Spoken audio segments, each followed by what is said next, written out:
Summer holidays வந்தாச்சு நம்ம GT Holidays வந்தாச்சு. GT Holidays, South India's #1 travel brand. குறைந்த விலை நிறைந்த தரம் தங்கள் தேவைகள் அனைத்தும் ஒரே இடத்தில் ஜெயச்சந்திரன். பாடி பில்டிங் பண்ணுறதுக்கு ஒரு கரெக்டான ஏஜ் வரட்டும் அப்படின்னு வெயிட் பண்ணிட்டு இருந்தேன். அது வரைக்கும் என் வீட்டில் வந்து எனக்கு அந்த பேஷன் இருந்துச்சு. ஏன்னா ஃபர்ஸ்ட் நான் வந்து பெயிண்டிங் பண்ணேன், அது வேண்டாம் சொல்லிட்டாங்க. பாடி பில்டிங் பண்ணுறேன்னு சொன்னாலும் இது வேண்டாம் தான் சொல்லுவாங்கன்னு சொல்லி சைலண்டாகவே இருந்தேன். இப்படி எனக்கு ஒரு பேஷன் இருக்குன்னு நான் சொல்லிக்கல. பிகாஸ் எனக்கு கண்டிப்பாக தெரியும் என் அப்பா அதுக்கு நோ தான் சொல்லுவார். எனக்கு பல டைம் என்கிட்ட சொல்லியிருக்காரு.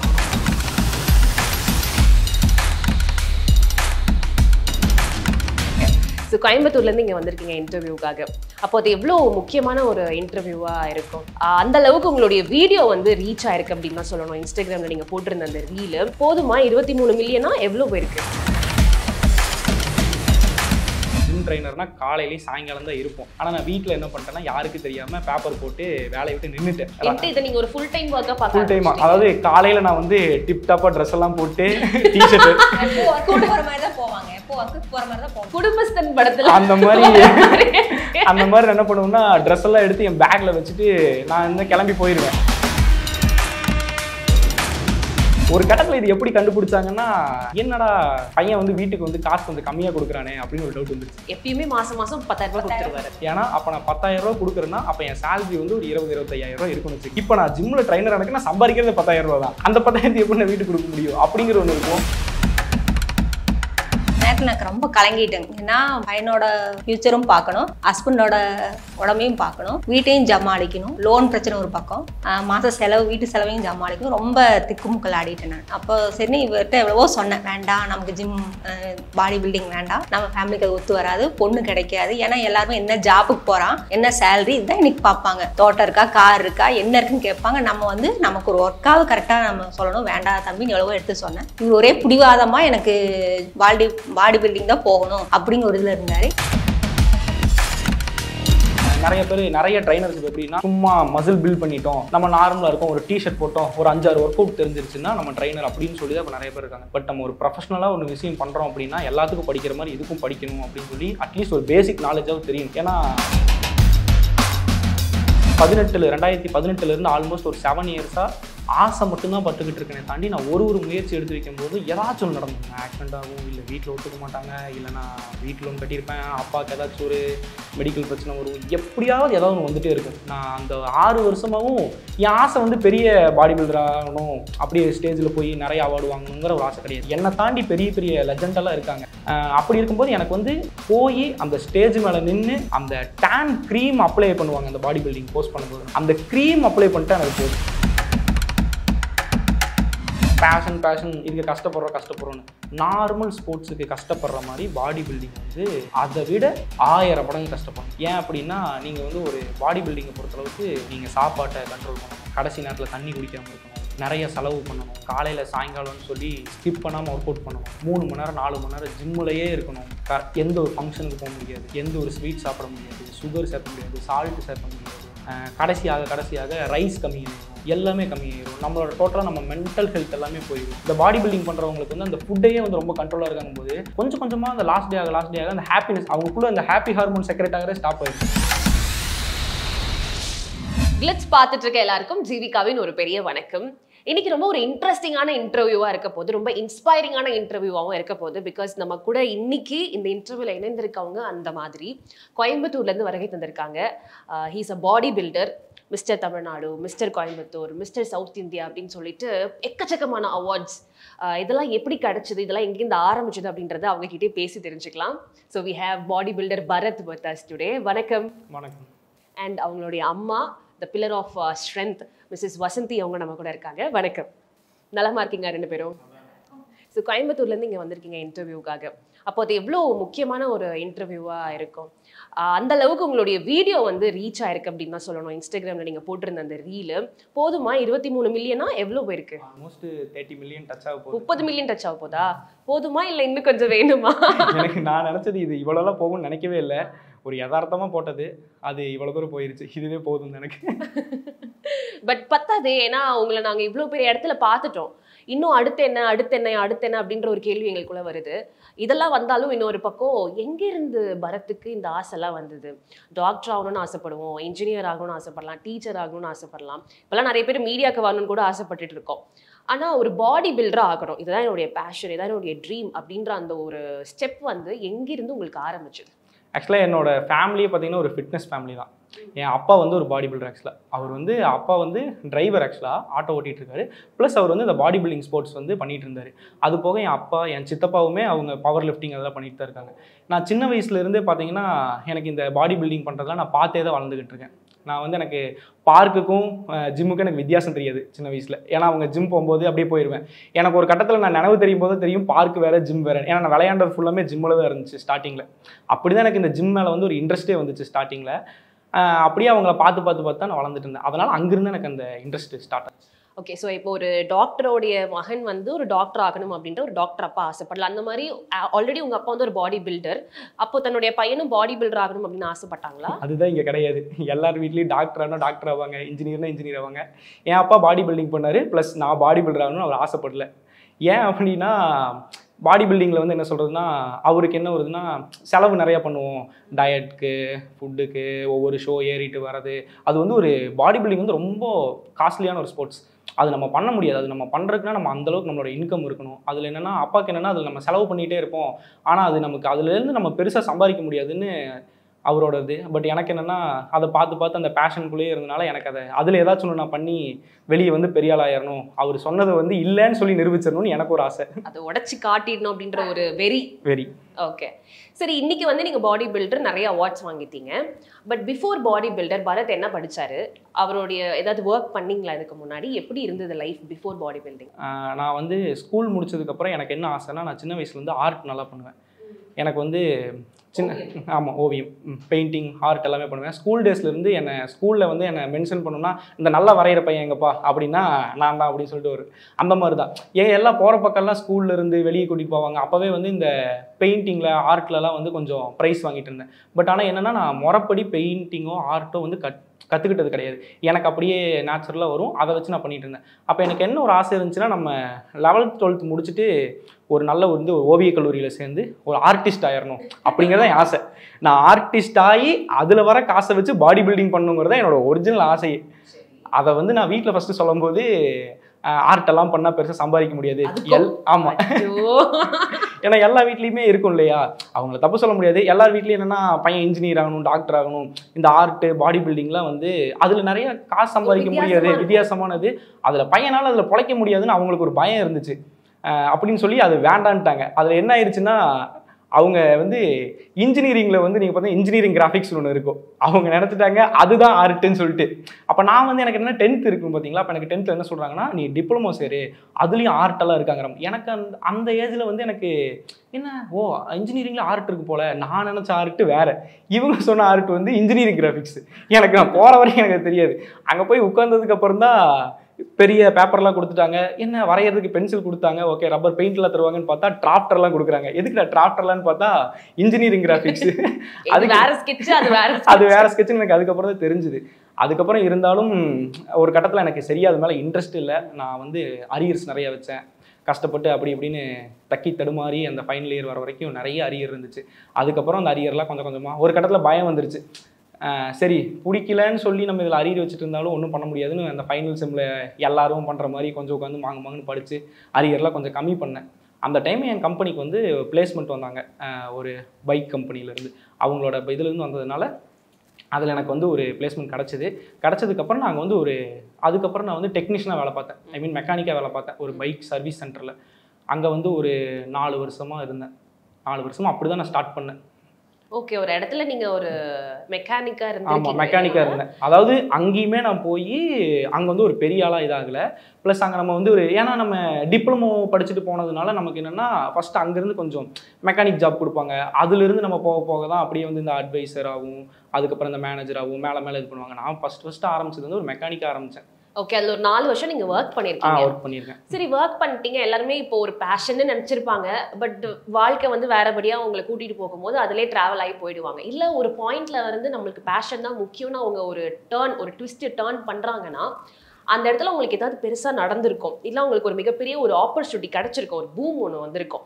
அந்த மாதிரி உங்களுக்கு என்ன கிடைச்சது? எப்போ பாடி பில்டிங்குள்ள அப்படியே நீங்க பல்க் அடிச்சீங்க? பாடி பில்டிங் பண்ணுறதுக்கு ஒரு ஏஜ் வேணும்னு சொல்லுவாங்க. நம்ம வந்து 13 வயசுல 14 வயசுலாம் பண்ணிட்டு இருக்க முடியாது.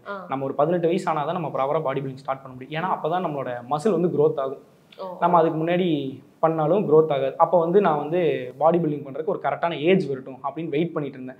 அது வரைக்கும் என் வீட்டில் வந்து எனக்கு அந்த பேஷன் இருந்துச்சு. ஏன்னா ஃபஸ்ட்டு நான் வந்து பெயிண்டிங் பண்ணேன், அது வேண்டாம் சொல்லிட்டாங்க. பாடி பில்டிங் பண்ணுறேன்னு சொன்னாலும் இது வேண்டாம் தான் சொல்லுவாங்கன்னு சொல்லி சைலண்ட்டாகவே இருந்தேன்.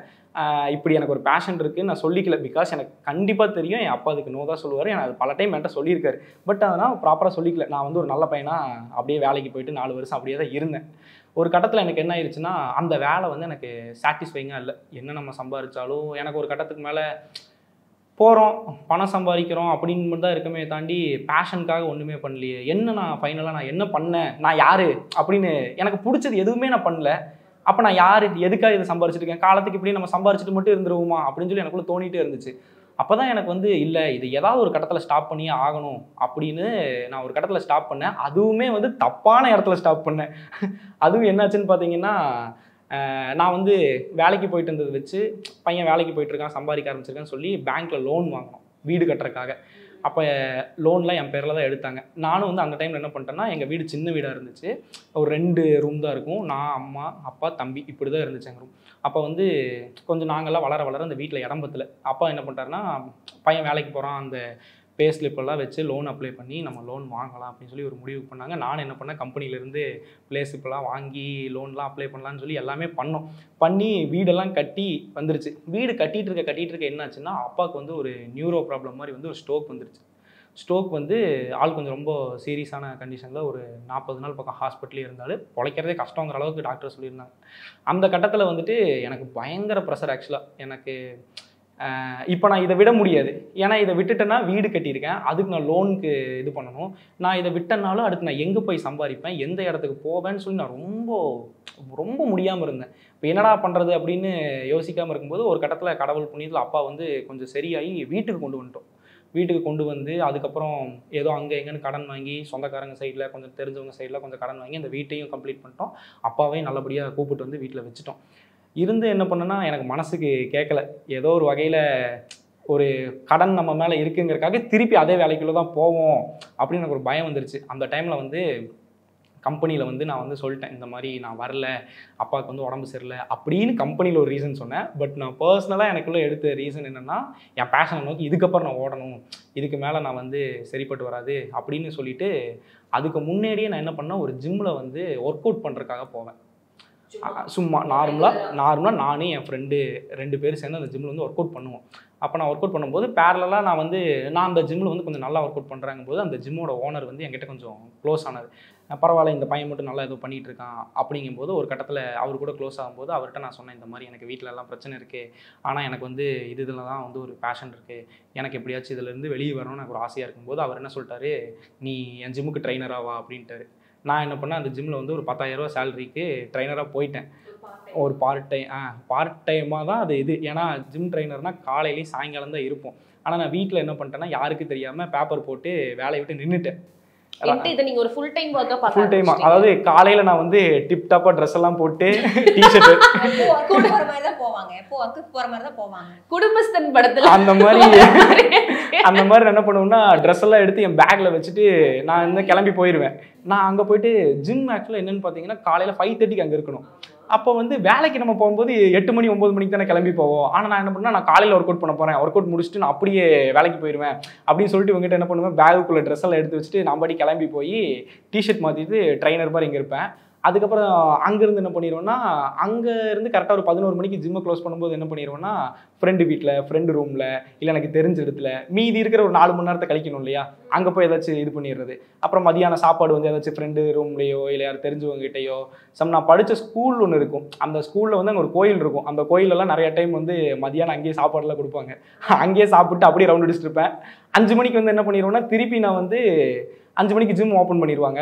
5 மணிக்கு திருப்பி வந்து ஜிம் டிஷர்ட் போட்டு அங்கே வந்து ட்ரைனராக மாறிடுவேன். 9 மணிக்கு திருப்பி வந்து யாருக்கு தெரியாத மாதிரி யூனிஃபார்ம் போட்டு வீட்டுக்கு போயிடுவேன். இப்படியே வந்து ஒரு 4-5 மாதம் வீட்டுக்கு தெரியாமலே சமாளிச்சுட்டு இருந்தேன். ஒரு கட்டத்தில் இது எப்படி கண்டுபிடிச்சாங்கன்னா, என்னடா பையன் வந்து வீட்டுக்கு வந்து காசு கொஞ்சம் கம்மியாக கொடுக்குறானே அப்படின்னு ஒரு டவுட் வந்துருச்சு. ஏன்னா இங்கே பொதுவா எவ்வளவு கொடுப்பாரு உங்களுக்கு? ஃபர்ஸ்ட் 10,000 கொடுப்பாங்க. எப்பயுமே மாசம் 10,000 ரூபாய் கொடுத்துருவாரு. ஏன்னா அப்போ நான் 10,000 ரூபா கொடுக்குறேன்னா அப்போ என் சேலரி வந்து ஒரு 20-25,000 ரூபா இருக்குன்னு வச்சுக்கோங்க. இப்போ நான் ஜிம்மில் ட்ரைனர் எனக்கு நான் சம்பாதிக்கிறது 10,000 ரூபா தான். அந்த 10,000 எப்படி நான் வீட்டுக்கு கொடுக்க முடியும் அப்படிங்கிற ஒன்று இருக்கும். டவுட் வந்துச்சுங்க எனக்கு. அப்படிதான் டவுட் வந்துச்சு. அப்பதான் நான் கேட்க ஆரம்பிச்சேன் இவங்ககிட்ட. அது போக நான் ஹவுசிங் லோன் ஒரு பக்கம் கட்டிட்டு இருப்பேன். வீட்டுக்குன்னு சொல்லி இதாகிட்டு இருக்கும்போது இவங்களுக்கு ஒரு டவுட் வந்துருச்சு. என்னடா இது காசு கம்மியாக தரானே அப்படிங்கும்போது தான் ஒரு கட்டத்தில் வந்து சமாளிக்க முடியாமல் உண்மையை சொல்லிட்டேன். சொல்லி அதுக்கப்புறம் அது ஒரு பெரிய பிரச்சனையாகி இது முடியவே முடியாது நோ அப்படின்னு சொல்லி வீட்டில் வந்து ஒத்துக்கவே இல்லை ஆரம்பத்தில். இது வந்து சத்தியமாக முடியாது, நீ இவ்வளோ தூரம் பண்ணிட்ட. அவங்களுக்கு என்ன ஒரு பெரிய கவலை அப்படின்னா, ஜிம் ட்ரைனராக போனால் பொண்ணு தர மாட்டாங்கடா அப்படின்னு அவங்க அப்படின்ற இடத்துல கட் பண்ணிட்டு அம்மா கிட்ட பேசணும்னு நினைக்கிறேன். சம்பளம் கம்மியாக அப்படியே கொஞ்சம் கொஞ்சமாக குறைஞ்சிக்கிட்டே வருது, டவுட் வருது, கேட்குறீங்க. கேட்ட உடனே அவர் உண்மையெல்லாம் சொல்லிடுறாரு. இதுதான் உண்மை, இதை தவிர வேறு எதுவும் இல்லை அப்படின்ற மாதிரிலாம் சொல்லிடுறாரு. எப்படி இருந்தது? ஒரு பக்கம் உங்களுடைய ஹஸ்பண்ட் வேற கொஞ்சம் உடம்பு சரியில்லாமல் வீட்டில் இருக்காரு. இவர் தான் சோல் ரெஸ்பான்சிபிலிட்டி வீட்லேயே, இவர் மட்டும் தான் சம்பளத்துக்கு. எப்படி இருந்தது ஒரு பெண்மணியாக, ஒரு ஹவுஸ் ஒய்ஃபாக உங்களுக்கு என்ன மாதிரி மைண்ட் செட் வந்தது அப்போ? அந்த நேரத்தில் எனக்கு ரொம்ப கலங்கிட்டேங்க. ஏன்னா பையனோட ஃப்யூச்சரும் பார்க்கணும், ஹஸ்பண்டோட உடம்பையும் பார்க்கணும், வீட்டையும் சமாளிக்கணும், லோன் பிரச்சனை ஒரு பக்கம், மாத செலவு வீட்டு செலவையும் சமாளிக்கணும். ரொம்ப திக்குமுக்கள் ஆடிட்டேன் நான். அப்போ சரி இவர்கிட்ட எவ்வளவோ சொன்னேன், வேண்டாம் நமக்கு ஜிம் பாடி பில்டிங் வேண்டாம், நம்ம ஃபேமிலிக்கு அது ஒத்து வராது, பொண்ணு கிடைக்காது. ஏன்னா எல்லாருமே என்ன ஜாப்புக்கு போகிறான், என்ன சேலரி, இதுதான் இன்னைக்கு பார்ப்பாங்க. தோட்டம் இருக்கா, கார் இருக்கா, என்ன இருக்குன்னு கேட்பாங்க. நம்ம வந்து நமக்கு ஒரு ஒர்க்காவது கரெக்டாக நம்ம சொல்லணும். வேண்டாம் தம்பின்னு எவ்வளவோ எடுத்து சொன்னேன். இவர் ஒரே பிடிவாதமாக எனக்கு பாடி பில்டிங் தான் போகணும் அப்படிங்கிற ஒரு இதில் இருந்தார். எங்கள் வீட்டில் அவர் என்னை ஒரே ப்ரெஸ் பண்ண ஆரம்பிச்சிட்டார். நீ சொல்லு நீ தான் செல்லம் கொடுக்குற அப்படிங்கும்போது அவர்கிட்ட திட்டு, இப்படி நிறைய போராட்டங்கள், நிறையா ஒவ்வொரு நாள் நிம்மதியானதே இல்லை, சாப்பிடக்கூட முடியாது.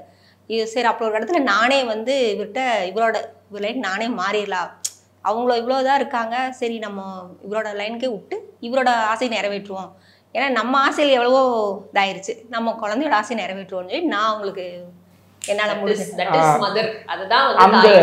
அது வரைக்கும் என் அம்மா வந்து அகைன்ஸ்டாக இருந்தாங்க. ஒரு கட்டத்துக்கு மேலே நான் அவ்வளோ அது மேலே இருக்கேன், இவ்வளோ இது எனக்கு முக்கியம்னு நான் சொல்லிட்டு இருக்கும்போது எங்கள் அம்மாவுக்கு அது புரிஞ்சிருச்சு. அம்மாவுக்கு மட்டும் அது வந்து ஓகே இவனுக்கு ஏதாவது ஒன்று பண்ணலாம் அப்படின்னு சொல்லிட்டு மறைமுகமாக எனக்கு அம்மா வந்து அப்பாவை அங்கே சமாளிக்கிறது. ஓகே நான் சொல்லி புரிய வச்சுக்கிறேன், நீங்கள் சத்தம் போடாதீங்க அப்படின்னு அவர்கிட்ட ஒரு சமாளிச்சுட்டு என்கிட்ட வந்து சரி நீ போ, நீ கரெக்டாக இது பண்ணிக்கோ, கரெக்டானா வீட்டுக்கு வந்து நீ அதிகமாக சம்பாதிக்கணும், இதுலேயே நீ எப்படி அதிகமாக சம்பாதிக்கிறதுன்னு வழியே பாரு.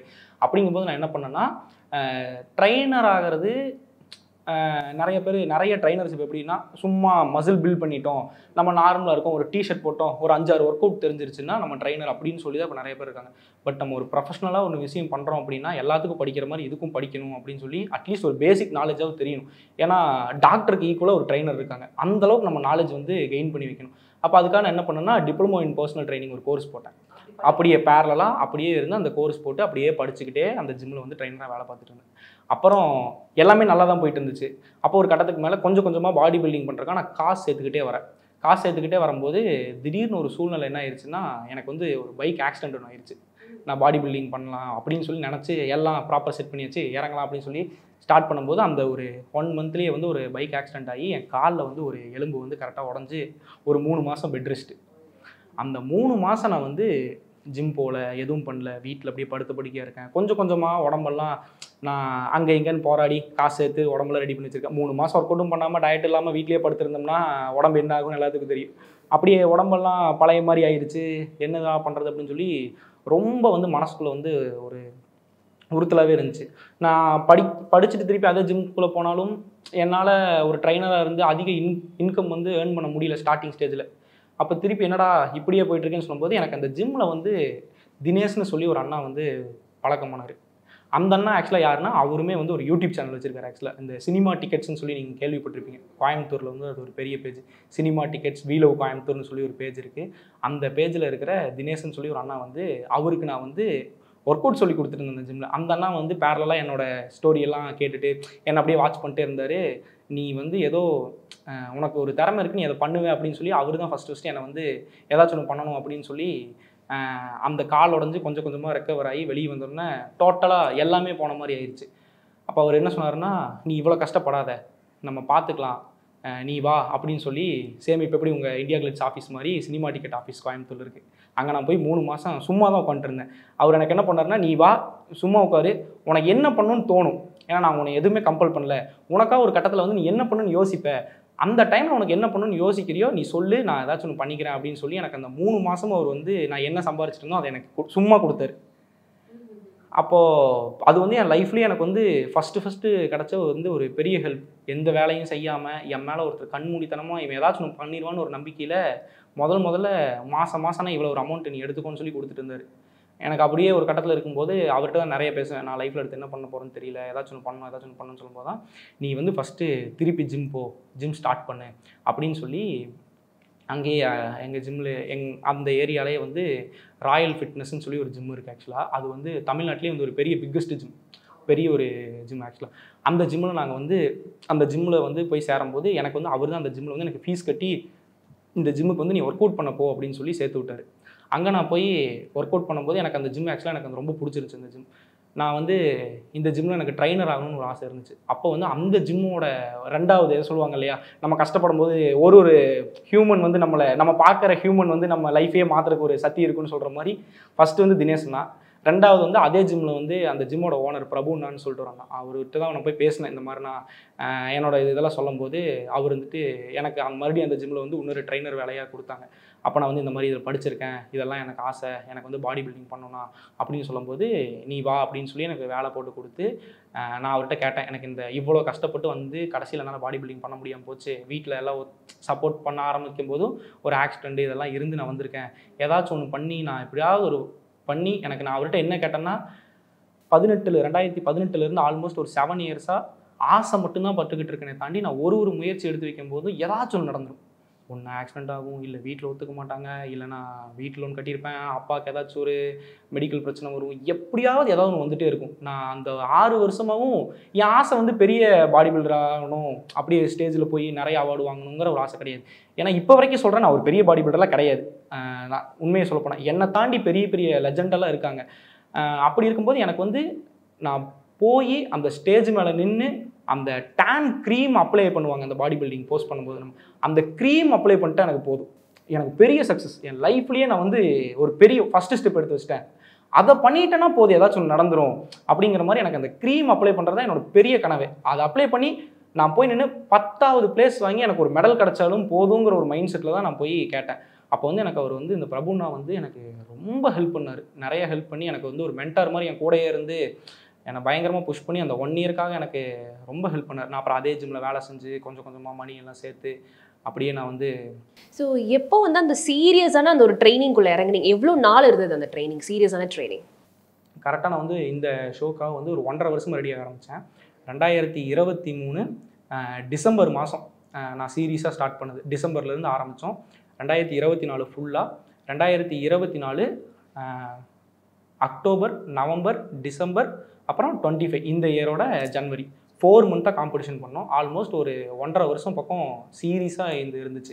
இந்த 4 மாசத்துல எத்தனை மெடல்ஸ், எத்தனை அவார்ட்ஸ் வாங்கியிருக்கீங்க, எவ்வளோ காம்படிஷன் போயிருக்கீங்க? அதான் நான் சொன்னேன், இந்த மாதிரி ஒரு மெடல் கிடைச்சா போதும்ட்டு தான். டேன் க்ரீம் அப்ளை பண்ணா போதும், அதுதான் என்னோட ஆசை. டேன் க்ரீம் அப்ளை பண்ணிட்டு சும்மா மேலே ஏறணும், 10வது பிளேஸ் இருந்தாலும் போதும், ஒரு மெடல் கிடைச்சாலும் போதும், ஒரு ஆறுதல் சர்டிஃபிகேட் கிடைச்சாலும் போதும். என் லைஃப்பில் நான் ஒரு பெரிய விஷயம் என்னன்னா நான் ப்ரூவ் பண்ணிட்டேன், நான் போய் என் பேஷனுக்காக ஒரு ஸ்டெப்பை நான் வந்து முன்னாடி வச்சுட்டேங்கிறதான் என் ஆசை. ஆனால் நான் அந்த 1 வருஷம் நான் போட்ட ஹார்ட் ஒர்க்கும் இது என்ன ஆயிடுச்சுன்னா, எனக்கு நான் வந்து மொத்தம் 4 மாதத்தில் 5 ஈவெண்ட் பண்ணோம். அதில் வந்து என்னென்னா ஜூனியர் சீனியர்னு சொல்லி 2 கேட்டகரி பண்ணோம். ஜூனியர் கேட்டகரி பண்ணிடுறவங்க சீனியர் கேட்டகரி பண்ணலாம், அந்த மாதிரி ஜூனியர் சீனியர்னு சொல்லி 2மே பண்ணேன். அப்போ வந்து நான் வந்து 9 ஈவெண்ட் ஏறினேன், 5 காம்படிஷன் 9 ஈவெண்ட் ஏறினேன். அந்த 9லையுமே நான் வந்து பார்த்தீங்கன்னா டாப் 5குள்ளே வந்துட்டேன். கோல்டு வின் பண்ணேன், சில்வர் வின் பண்ணேன், பிரான்ஸ் வின் பண்ணேன். அதுக்கப்புறம் பார்த்தீங்கன்னா 5th 6thன்னு சொல்லி அதில் ஏறதுல எல்லாத்துலேயுமே டாப் 5 வந்து ஃபஸ்ட்டு ஸ்டார்டிங்கில் முதல்ல காம்படிஷன் வந்து சவுத் இந்தியா காம்படிஷன் பண்ணுச்சு, அதில் சில்வர் வந்தேன். அப்படியே ஆக்சுவலாக இதில் என்னன்னா, அங்கே வந்து கோயம்புத்தூரில் ஷோ நடந்தது. சனிக்கிழமை ஞாயிற்றுக்கிழமை 2 நாள் ஈவெண்ட். ஆக்சுவலாக சனிக்கிழமை நடக்குது, ஞாயிற்றுக்கிழமை காலையிலேருந்து சாயங்காலம் வரைக்கும் ஈவெண்ட் நடக்குது. காலையில் வந்து மிஸ்டர் கோயம்புத்தூர் நடக்குது, சாயங்காலம் வந்து சவுத் இந்தியா நடக்குது. அதில் வந்து ஜூனியரும் பண்ணும் சீனியரும் பண்ணும். எனக்கு எப்படி இருக்குன்னா காலையில் நான் 9 மணிக்கு டேன் அப்ளை பண்ணிட்டேன்னா ஜூனியர் கேட்டகரி போயிட்டு வந்துடுவேன். அப்புறம் ஒரு 1 மணி நேரம் ரெஸ்ட் எடுத்தோன்னா அடுத்து சீனியர் கேட்டகரி வந்துடும். அடுத்து மறுபடியும் ஒரு 1 மணி நேரம் ரெஸ்ட் எடுத்தோன்னா சவுத் இந்தியா ஜூனியர் கேட்டகரி வந்துடும். மறுபடியும் ஒரு 1 மணி நேரம் ரெஸ்ட் எடுத்தோன்னா சவுத் இந்தியா சீனியர் கேட்டகரி வந்துடும். அந்த 2 நாளும் பார்த்தீங்கன்னா அப்படியே கண்டினியூவாக காம்படிஷன் இருந்துகிட்டே இருந்துச்சு. ஏறின எல்லாத்துலேயுமே பார்த்தீங்கன்னா அந்த டைமில் ஏறினது எல்லாத்துலேயுமே ஒன்றா சில்வரு பிரான்ஸு சில்வர் பிரான்ஸுன்னு சொல்லி இப்படியே வந்துட்டு இருந்துச்சு. அப்போ நான் அந்த டே முடிச்சுட்டு நான் வீட்டுக்கு போகும்போது நான் ஃபஸ்ட்டு ஸ்டேஜ் அன்னைக்கு தான் எடுத்து வைக்கிறேன். 2 நாள் ஈவெண்ட் நடந்துச்சு. நான் ஒரு மெடலோட போனால் போதுன்னு பார்த்தா அன்னைக்கு நைட் நான் வீடு திரும்பும்போது என் கையில் 5 டிராஃபி. அப்போ தான் எனக்கு தோணுச்சு நம்மளால் எவ்வளோ முடியும். அது சொல்லுவாங்கல்ல, நம்ம வந்து கடவுள்கிட்ட ஒரே ஒரு பூ தான் கேட்போம், கடவுள் ஒரு பூ கொத்தே தூக்கி கொடுப்பாரு அப்படிங்கிற மாதிரி எனக்கு வந்து அது பெரிய விஷயம் எனக்கு இருந்துச்சு. இந்த ஃபர்ஸ்ட் காம்படிஷன் அப்போ அம்மா கூட வந்தாங்களா? அப்பதான் ஃபர்ஸ்ட்ல இருந்தே வந்துட்டு இருக்காங்க. ஆமா, ஃபர்ஸ்ட்ல இருந்தே நான் கூட்டிட்டு போயிடுவேன். ஏன் அப்படின்னா ஒன்றுன்னு சொல்கிறோம், பேஷன் இதுக்கு கஷ்டப்படுறோன்னு. நார்மல் ஸ்போர்ட்ஸுக்கு கஷ்டப்படுற மாதிரி பாடி பில்டிங் வந்து அதை விட 1000 மடங்கு கஷ்டப்படணும். ஏன் அப்படின்னா நீங்கள் வந்து ஒரு பாடி பில்டிங்கை பொறுத்தளவுக்கு நீங்கள் சாப்பாட்டை கண்ட்ரோல் பண்ணணும், கடைசி நேரத்தில் தண்ணி குடிக்காமல் இருக்கணும், நிறைய செலவு பண்ணணும், காலையில் சாயங்காலம்னு சொல்லி ஸ்கிப் பண்ணாமல் ஒர்க் அவுட் பண்ணணும், 3 மணி நேரம் 4 மணி நேரம் ஜிம்முலையே இருக்கணும், எந்த ஒரு ஃபங்க்ஷனுக்கு போக முடியாது, எந்த ஒரு ஸ்வீட் சாப்பிட முடியாது, சுகர் சேர்த்த முடியாது, சால்ட்டு சேர்த்த முடியாது, கடைசியாக ரைஸ் கம்மியாயிரும், எல்லாமே கம்மியாயிரும். நம்மளோட டோட்டலாக நம்ம மென்டல் ஹெல்த் எல்லாமே போயிடும். நீங்கள் யோசிச்சு பாருங்களேன், நார்மலாக ஒரு ஹியூமன் வந்து அவனுக்கு ஒரு ஃபுட்டில் தான் அவனுக்கு ஒரு ஹாப்பினஸே கிடைக்கும். இந்த பாடி பில்டிங் பண்ணுறவங்களுக்கு வந்து அந்த ஃபுட்டையே வந்து ரொம்ப கண்ட்ரோலாக இருக்காங்க போது கொஞ்சமாக அந்த லாஸ்ட் டே ஆக அந்த ஹாப்பினஸ் அவங்களுக்குள்ள அந்த ஹாப்பி ஹார்மோன் செக்ரெட் ஆகவே ஸ்டாப் ஆயிடும். சிரிக்க கூட மாட்டாங்க, எப்பவுமே கேட்பாங்க, உருன்னே இருப்பாங்க, என்னடா பாடி பில்டிங் உள்ள உருன்னே இருக்கான்னு. அவங்க அந்த சாப்பாடு அப்படி கிடைக்காம இருக்கிறனால தான் அவங்க வந்து ரொம்ப அப்படியே மைண்டாகவே டோட்டலாக வந்து நம்ம வேற மாதிரி ஆயிடுவோம். அப்போ அந்த டைமில் வந்து வீட்டில் ஒரு ஆள் நம்ம கூட இல்லைன்னா நம்மளால் அது பண்ணவே முடியாது. நான் ஏன் எங்கள் வீட்டில் வந்து என் அம்மா எனக்கு இதை சப்போர்ட் பண்ண மாட்டேங்கிறேன்னு நினச்சிட்டு இருந்தனோ, அப்படியே அவங்க அந்த 1 வருஷம் எனக்கு மிகப்பெரிய பில்லராக என் கூடயே இருந்தாங்க. யார் என்ன 5 மணிக்கு எந்திரிச்சு ஜிம் போகாதுன்னு சொன்னாங்களோ, எனக்கு முன்னாடி 4 மணிக்கு எந்திரிச்சு கிச்சனில் நிற்பாங்க. எனக்கு இந்த எக் வேக வைக்கிறக்கும் ஓட்ஸ் வேக வைக்கிறக்கும் வந்து எனக்கு முன்னாடி எந்திரிச்சு நிற்பாங்க. ஒரு கட்டத்துக்கு மேலே என்னை விட என் பேஷன் மேலே ரொம்ப ஆர்வமாக என் அம்மா இருந்தாங்க. அந்த 1 வருஷமும் எனக்கு வந்து அந்த குக் பண்ணுறதா இருக்கட்டும், என்னோட மதியானம் அந்த சிக்கன் வேக வைக்கிறதுலேருந்து நைட்டு வந்து என்னோட 6-7 மீல் நான் சாப்பிட்றேன். அந்த 6-7 மீலும் ப்ராப்பராக வந்து ஸ்கிப் பண்ணாமல் நான் எடுத்தேன் அப்படின்னா அதுக்கு பெரிய காரணம் எங்கள் அம்மா தான். இவ்வளோ சாக்ரிஃபைசஸ் இருக்குன்னு சொல்கிறீங்கல்ல, ஒரு வெட்டிங்க்கு போக முடியாது, சந்தோஷமாக ஒரு விஷயம் யோசிக்கவே முடியாது, ஒரு டென்ஷன் ஆகும், இது எப்படி அடுத்து மூவ் பண்ணுறது அப்படின்ற ஒரு மைண்ட் செட்லேயே தான் நாங்கள் ட்ராவல் ஆகிட்டு இருப்போன்னு.